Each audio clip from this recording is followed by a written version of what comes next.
अब आयरन, अब आयरन तो फट जाए कुछ भी तो आयरन को तो कुछ होना नहीं है, iron is ultimately iron man. तो यहां पर क्या होगा, आयरन कोर विल रिमेन। अब iron core, property of iron core may very depending upon the mass of the core. और वो कोर कितना बड़ा है इस पर डिपेंड करेगा आयरन कोर कहां जा रहा है। Supernova is the explosion of a star due to imbalance created by the iron core. तो आयरन कोर क्या कर रहा है, चीजों को कॉन्ट्रैक्ट कर रहा है, और जो मैटर है that is not in position to sink with iron core, वो उसके साथ सिंक नहीं हो रहे हैं।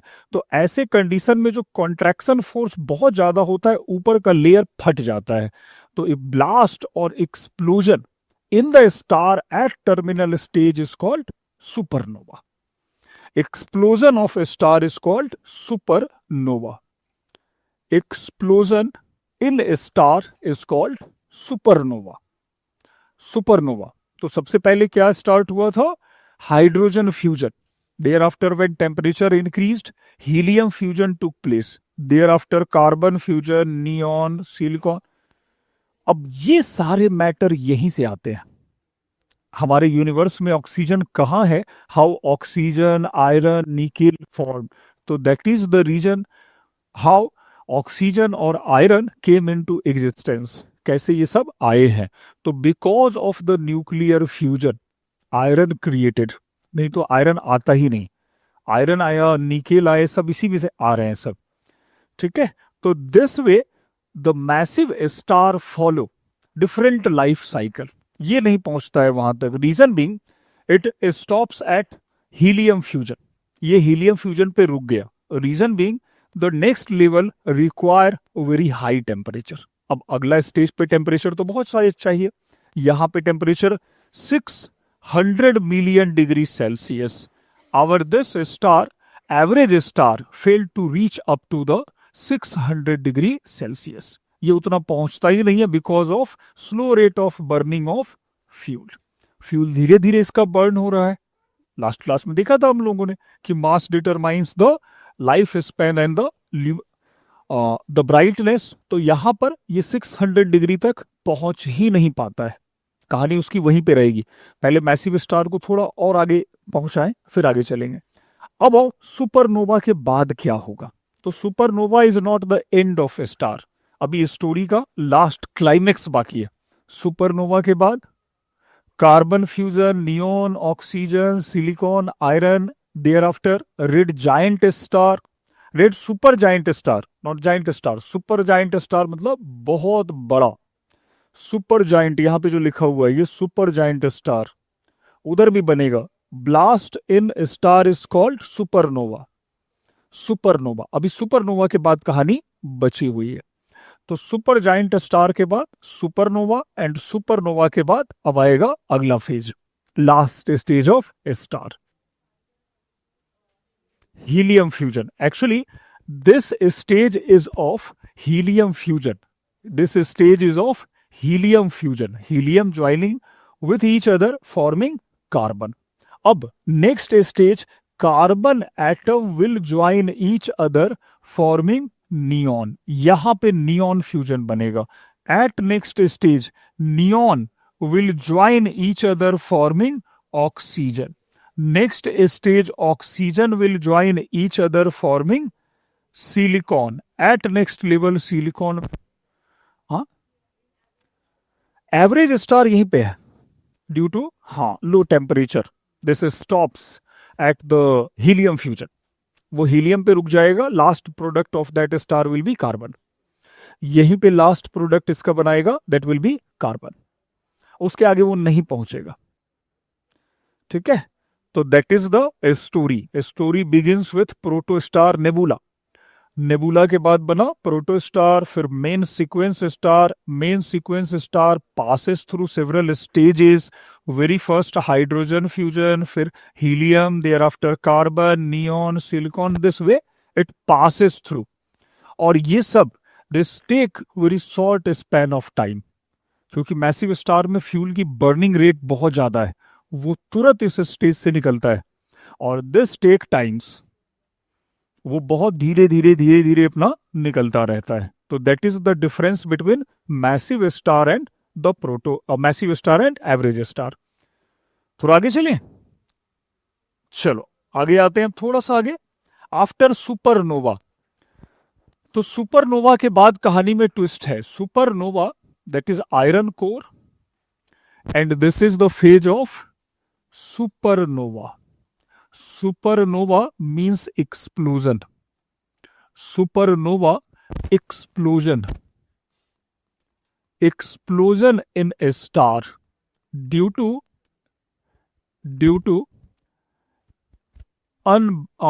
unstable stage या due to imbalance stage है ये, ठीक है। अब वो सुपरनोवा के बाद क्या होगा? Supernova, after supernova there will be two consequence, दो कॉन्सिक्वेंस बनेंगे depending upon the mass of remaining core.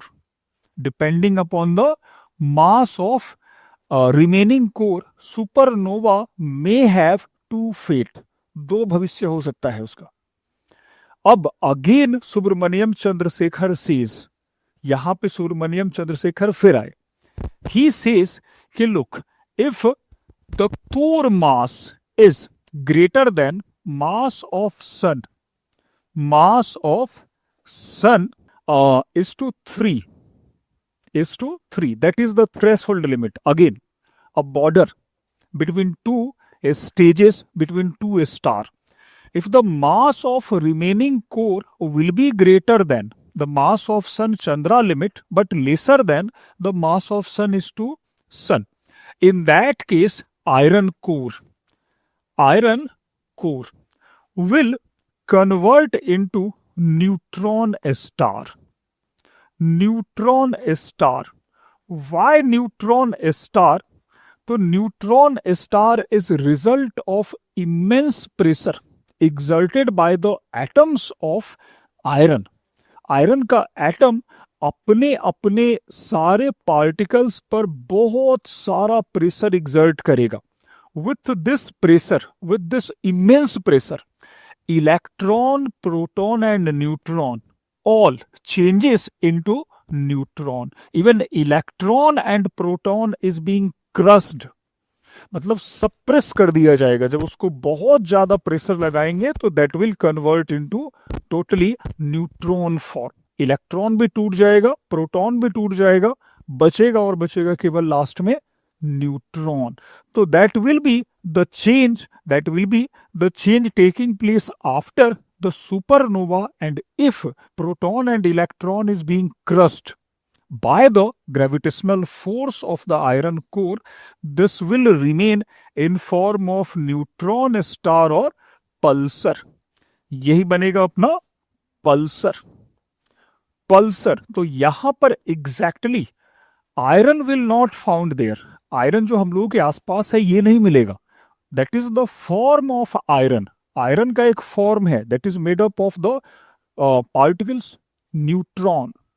अब दूसरे का क्या होगा? If mass of core is far greater than the mass of sun, that is more than 3 times of mass of sun, iron core, ये iron core this iron core may come under the immense pressure exerted by the particles of iron. Iron के particles अब इतने pressure दे रहे हैं कि neither neutron nor proton nor electron of iron may exist. अब वो वहां पे एग्जिस्ट करता ही नहीं है। क्या करता है exist, that is unknown to us. अब यही iron core transform into unknown form of matter, and this unknown form of matter gives birth to the point of centre of gravity that is called black hole. अब इसकी इतनी density बढ़ जाती है कि that forms black hole. तो यहां देखो, that is very clear why black hole is centre of gravity, immense gravity. आखिर उसकी ग्रेविटी आ कहां से रही है? Because of formation of iron at core. लोहा है और iron is known for magnetic behaviour. तो इतना ज्यादा मैग्नेट वहां पे आ रहा है कि that is why it becomes so dense black hole with very high density, very high density, density and gravity. So this will be the result of the star. A massive star gives birth to a black hole as well as pulsar. कुछ कुछ clear हो रहा है कहां से आए थे कहां पहुंच गए। और सुपरनोवा के बाद क्या होगा, तो this scattered debris again will form nebula. ये तो डेबरी है that will again create a nebula. जो सुपरनोवा से मैटर उसके अलग हुए हैं that again spreaded out in universe in form of cloud of gas and dust. तो नेबुला यहां भी बनेगा, नेबुला वहां भी बनेगा। Black hole may leave a longer life depending upon mass. Over the time black hole may contract, ये धीरे धीरे धीरे धीरे धीरे धीरे और कॉन्ट्रैक्ट करेगा। All the mass of black hole will in future confined into a point। ये सब कुछ जाके एक जगह पे सिकुड़ता चला जाएगा और सब बन जाएगा एक पूरा point. At last the point will called singularity. यही पॉइंट बनेगा सिंगुलरिटी। तो अल्टीमेटली ब्लैक होल में कंज्यूम इंटायर यूनिवर्स, ये सारे यूनिवर्स को कंज्यूम कर जाएगा, खा जाएगा। तो that is the death chamber we can say of universe. पूरे यूनिवर्स का टर्मिनल पॉइंट बना देगा ये, ठीक है। तो कहां से कहानी आ रही थी और कहां पहुंच गई बताओ। Nebula this way reaches up to the point singularity. अभी दूसरे का क्या चल रहा है, वो वहां बैठा हुआ है average star, average star. So we check, पहले इसको बना लो, फिर life cycle of average star we add here. थोड़ा एक दो पॉइंट है, ये पूरा लाइफ में अपना आराम आराम से चलता रहेगा। पहले हाइड्रोजन जला लेगा पूरा, फिर हीलियम जला लेगा, फिर उसके बाद कार्बन आया, कार्बन जला लेगा, फिर नियोन आया, उसको भी जला लेगा, फिर उसके बाद अगला जो आया इसके पास ऑक्सीजन, उसको भी जलाएगा। तो ये जलाता रहेगा और ये जलाता रहेगा, लाइट देता रहेगा। That is why it is called main sequence star. Neutron star में जब पूरा जल गया, बॉल बचा बीच का, तो वो बॉल अब बहुत डेंसर है। डेंसर है मतलब उसमें आयरन बहुत ज्यादा है। अब ये जो आयरन है वो एक दूसरे पर ग्रेविटेशनल फोर्स एग्जर्ट कर रहे हैं। अब जैसे ही एक दूसरे पर ग्रेविटेशनल फोर्स एग्जर्ट कर रहे हैं तो शेप साइज बदलता है। जैसे मान लो आटा फैला हुआ है और उसको पानी मिला मिला के बनाते हैं, गोल हो जाता है। तो similarly iron ball changing their shape and size, और वो जो आयरन बॉल कोर है that soon converts into neutron star. सारे उसके एटम्स टूटने लगते हैं due to immense gravity and that forms the neutron. Atoms में तीन होते हैं ना, एटम्स में इलेक्ट्रॉन होगा, प्रोटॉन होते हैं, न्यूट्रॉन होता है, ये स्पिन करता रहता है ऐसे, तो वो टूट जाता है। Electron and proton fuses converts into neutron, वही दोनों टूट के बन जाएगा न्यूट्रॉन में। तो that is the stage of formation of neutron star. टूट जाता है वो, जैसे कंप्रेस कर रहे हैं चीजों को, तो वैसे ही वो टूट रहा है उसका एटम्स। तो यहां तक देखो कितना डिटेल है। Can we say Subrahmanyan Chandrasekhar was wise enough, इतना रिसर्च करके जो आज तक नहीं समझ में आ रहा है, उन्होंने मैथमेटिकल फॉर्मूला से सारा बता दिया। तो he was the person explained the all such mechanism taking place at a star. तो वर्क इज अनपैरेलल्ड। आज भी लोग कह रहे हैं कि जो किया वो बहुत बड़ा वर्क था। दैट इज वाई अभी देखो हम लोगों को थ्योरी समझने में इतना टाइम लग रहा है, इतना डिस्कस करा हम लोगों ने, और वो कैसे उसको बता रहे होंगे इंटरनेशनल कम्युनिटी को। तो that was the contribution of Subrahmanyan Chandrasekhar. ठीक है, चलिए थोड़ा दूसरे वाले की ओर चलते हैं हम लोग। What happened with average star? Electromagnetic radiation is flow of electron. तो जब यहां पे कुछ इलेक्ट्रॉन्स फ्लो करेंगे, फ्लो ऑफ एक्चुअली एनर्जी, तो यहां पे कुछ जो इलेक्ट्रॉन्स या कुछ जो एनर्जी फ्लो कर रही है, हाँ इलेक्ट्रॉन्स, हाँ destroyed. some sort of energy in form of such a wave emitted by this object. कुछ इससे निकलता रहता है, that is called रेडिएशन. हाँ, इसके साथ साथ वो निकलता रहता है, चारों तरफ ये रेडिएशन रिलीज करता रहता है. हाँ, रेडिएशन इसके साथ निकलते रहते हैं एट लास्ट उस स्टेज में. That is why it is called pulsar. तो electromagnetic force is the force of this pulsar. ठीक है, चलो चलते हैं. ब्लैक होल के पास कुछ नहीं निकलता है और ये रोटेट भी करेगा, अभी रुकेगा नहीं. That will rotate on its axis. हाँ, जैसे रोटेट होते हैं वैसे ही रोटेट होता रहेगा, बॉल की तरह रोटेट होता रहेगा. वो आ जाता है. Actually that is the collision is not taking place in vacuum, in a periphery, or periphery has already a motion that was already established. तो this is core of what? तो rotating star. तो star तो पहले से ही rotate कर रहा है और उसका कोर भी रोटेट कर रहा है, तो मोशन में तो पहले से ही होगा. ठीक है, तो मोशन में पहले से होगा. आओ चलते हम लोग. What about the average star? अब what is the story of average star? अब average star reaches up to the temperature 100 million degree Celsius. 100 million degree Celsius at last. Helium fusion. अब एवरेज स्टार की एक story फिर से connect कर लें इसको, शुरू से ही देख लो एवरेज स्टार की स्टोरी क्या बनी.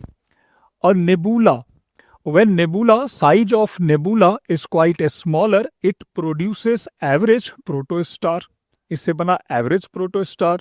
Protostar is the star with no nuclear fusion, but the state of this protostar is in hot stage. Hotness of protostar is a result of the collision among the particles. जब बहुत सारे particle एक दूसरे से collide करेंगे तो वहां पर गर्मी आ जाएगी. अब आगे नेक्स्ट इज कि भाई hydrogen fusion begins in this protostar at temperature 10 to 15 million degree Celsius. इसका भी 10 to 15 मिलियन डिग्री सेल्सियस पहुंचा and hydrogen fusion begins. After that, average star reaches up to the level helium fusion when temperature reaches about 100 million degree Celsius. तो इतने temperature पर अब यहां पे हम देख रहे हैं कि that is the helium fusion. With helium fusion, formation of carbon taking place at the core of the average star. अब एवरेज स्टार के कोर में क्या बना? तो एवरेज स्टार के कोर में बना that is carbon. Core become the core of carbon, while the outer periphery is the area of exhausted matter. जो भी जल गया है, एग्जॉस्टेड फ्यूल के जो वेस्ट हैं वो आसपास इकट्ठा हो रहे हैं इस कोर के आसपास. Over the time the colour of this star में change into a red colour and temperature में स्टार्ट डिक्रीजिंग. धीरे धीरे टेम्परेचर कम होने लगेगा, कोर पे जाके चीजें रुकने लगेंगी. At this point of time the star will called red star. अब इसका red giant star, red giant star, अब इसका नाम हो जाएगा red giant star. Red giant star is the terminal stage of the average star. After this again there will be imbalance between core and periphery. धीरे धीरे core और periphery में एक इम्बैलेंस क्रिएट होगा. आसपास का जो जला हुआ मैटर है and the core will trying to pull all such matter that already burn out. जो जला हुआ है उसको कोर खींचेगा. Carbon is heavy element, gravity ज्यादा होगी. अगेन ये पूरा इसमें नहीं आ पाएगा. At that point of time there will be again some sort of collapse of the star. वो पूरा जो मैटर आसपास है due to huge gravitational pull में ब्रेक आउट. और इस कोलैप्स के बाद जो कचरा इसके आसपास जल के बचा हुआ है दैट में spread out in universe in form of cloud of dust and gas. फिर से इससे क्या बनेगा? आगे चले, दूसरे डायग्राम पे ले लें इसको. पेज यहां पे भर गया है. चलो, तो विथ एवरेज स्टार के साथ थे and we have already collected up to helium fusion. तो helium fusion produces carbon core, carbon at core, and that is the burn matter. तो सब कुछ जल गया है, वो आसपास है उसके फ्यूल के debris. Over the time, the carbon core of this average star exert immense gravitational force to the matter surrounding it. बहुत ज्यादा उसको खींचता है.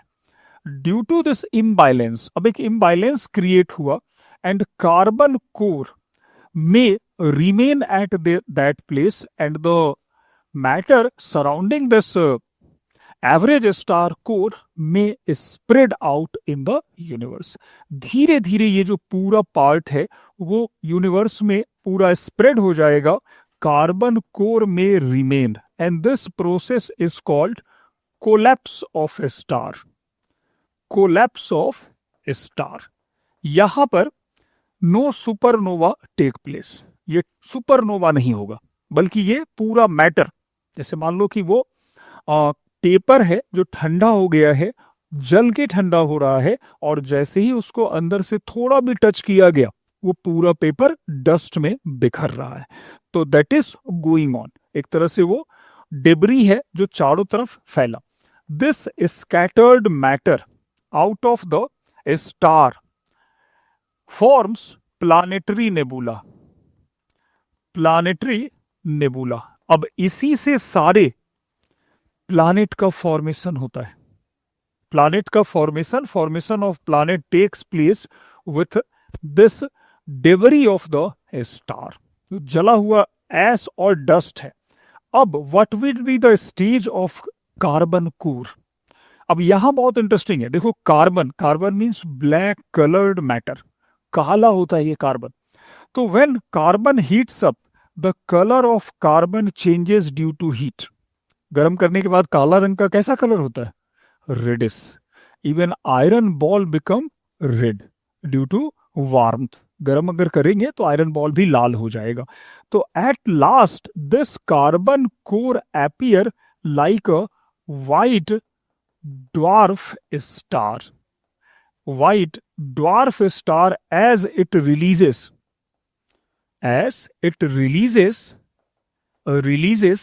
the white color for a short period of time. थोड़े समय के लिए अब ये ठंडा हो जाएगा, क्योंकि फ्यूजन तो हो नहीं रहा है. This will start cooling down. जैसे ही जैसे कार्बन तक पहुंचा, अब ये ठंडा होने लगेगा, and during that process the colour of this star will whitish, and that is why it is called white dwarf star. Soon after the time, थोड़े ही समय बाद अब ये धीरे धीरे बुझ जाएगा, ठंडा हो जाएगा. जैसे पेपर को जलाओ तो लास्ट में लाल लाल बचता है रेडिश कलर का. Over the time that become dust. S के फॉर्म में ये पूरा बिखर जाएगा.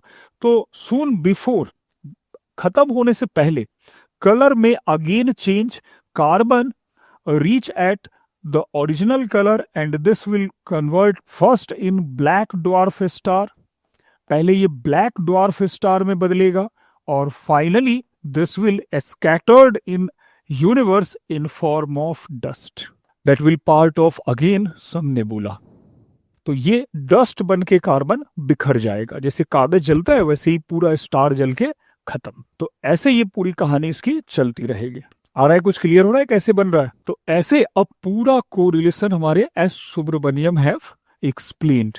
अब बिना किसी समझो इंस्ट्रूमेंट के, on the basis of mathematical interpretation, he explained all such mechanism taking place at a star. That is why awarded with Nobel prize. इतना बड़ा कंट्रीब्यूशन है. क्या समझ में आ रहा है बताओ? कहीं पे कोई डाउट वगैरह हो? और वो घूमने के डाउट्स वगैरह को रहने दो, वो सब डाउट पहले से घूम के ही आ रहा है. वो पहले से ही घूमना स्टार्ट हो चुका है उसका. ठीक है, पहले से ही वो घूम रहा है. तो घूमने वाले ऑब्जेक्ट से जब कोई ऑब्जेक्ट अलग होगा तो वो भी घूमेगा. दैट इज क्वाइट यूजुअल कि अगर हाथ घुमा दे बॉल फेंकेंगे तो बॉल तो वैसे ही घूमता रहता है. तो दैट इज द थिंग ना, कि star was already in motion and core must be in motion. Reason being कि that is the detached part of that star. उसका ही डिटेच्ड पार्ट है तो वो गोल गोल घूमेगा ही। आ रहा है कहाँ पे पल्सर है, ठीक है, कहाँ पे ये सब हुआ। आओ चलते हैं थोड़ा यूपीएससी पे कि क्या हमारा कुछ भला हो पाएगा इतने से यूपीएससी के साथ। यूपीएससी के साथ चलते हैं एक बार। हाँ, चंद्रा लिमिट, मास ऑफ हाँ, mass actually matter can be expressed in form of mass. Matter को कैसे एक्सप्रेस करेंगे, कहेंगे कि हमारा वेट ज्यादा है तो it means that we have more mass than other. तो mass can be expressed in form of matter, can be expressed in form of mass. हाँ, massive star do not crosses 100 एवं 100 मिलियन डिग्री सेल्सियस, उससे ऊपर वो नहीं जाता है because of less amount of the fuels. Fuel ही नहीं है उसके पास तो जलेगा कहाँ से। तो because of less amount of fuel massive star do not reaches above the above the average star do not crosses the helium fusion boundary. वो हीलियम फ्यूजन पे जाके खत्म हो जाता है। एवरेज स्टार हीलियम फ्यूजन से आगे नहीं जाता है। नेबुला का भी कोई सोर्स तो होगा ना, कहीं से तो आएगा।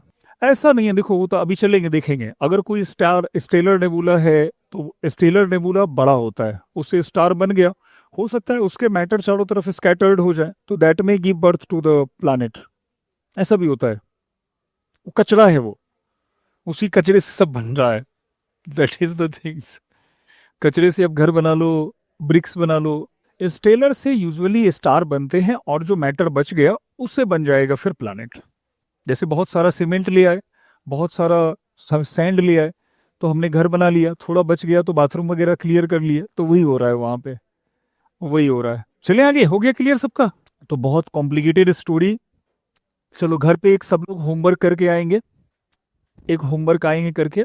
Explain the life cycle of a star. छोटा सा, explain the life cycle of a star. Explain the origin and life cycle of a star. Correct this. Explain the origin and life cycle of a star. 200 words. Explain the origin and life cycle of a star. क्या समझा है ये answer में खुद ही पता चल जाएगा। बस स्टोरी लिखने हैं। Fact is secondary for preparing UPSC. We need to clear our concept. Concept समझना है, सीक्वेंस को क्लियर करके चलना है कि कैसे ये सारे फ्यूजन्स टेक प्लेस कर रहे हैं और कैसे फिर फाइनली पल्सर एंड ये सारी चीजें बन रही है। ठीक है।